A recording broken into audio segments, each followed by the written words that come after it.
미국의 군사 관련 시설 등을 정찰한 중국인 간첩이 최근 한국과 필리핀에서 연이어 체포된 가운데 미국 정부는 이를 미국인의 안전을 위협하는 행위로 규정했습니다. 이번 문제를 심각하게 여긴다면서 외교의 초점을 미국의 안전에 맞출 것이라고 강조했습니다. 함재하 기자가 보도합니다. 남중국해 문제로 중국과 분쟁을 벌이고 있는 필리핀 정부는 지난 20일 군 기지 등을 정찰해온 중국인 덩 위안층을 간첩 혐의로 체포했습니다. 덩 위안층은 필리핀 군사기지와 발전소 등 중요 인프라를 정찰하고 관련 자료를 중국 정부에 넘긴 혐의를 받고 있는데 그가 방문한 곳 중에는 필리핀이 미군에 개방한 시설도 포함돼 논란이 일었습니다. 또 지난해 6월 한국에선 중국인 3명이 부산 해군 작전사령부에 입항한 미국 항공모함을 무인기로 불법 촬영하다가 적발되기도 했습니다.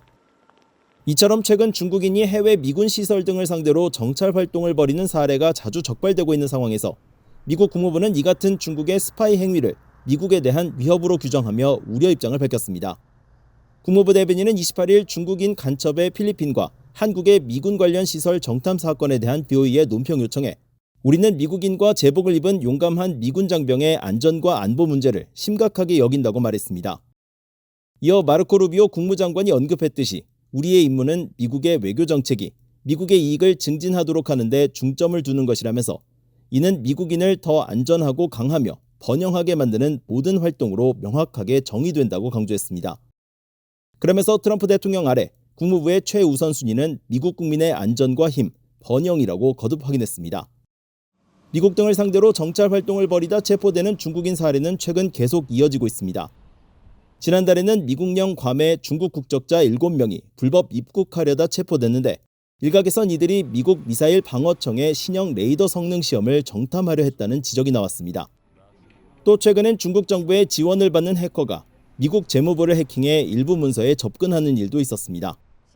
미국은 이 같은 중국의 행동이 영내에서 자국의 영향력을 확대하려는 시도로 보고 있습니다.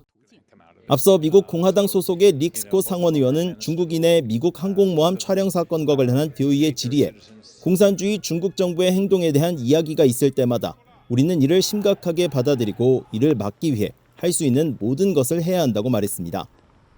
반면 중국 정부는 이 같은 서방의 주장을 일축하고 있습니다.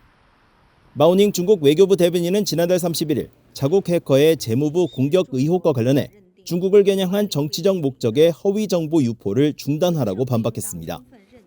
BOE 뉴스 함재하입니다.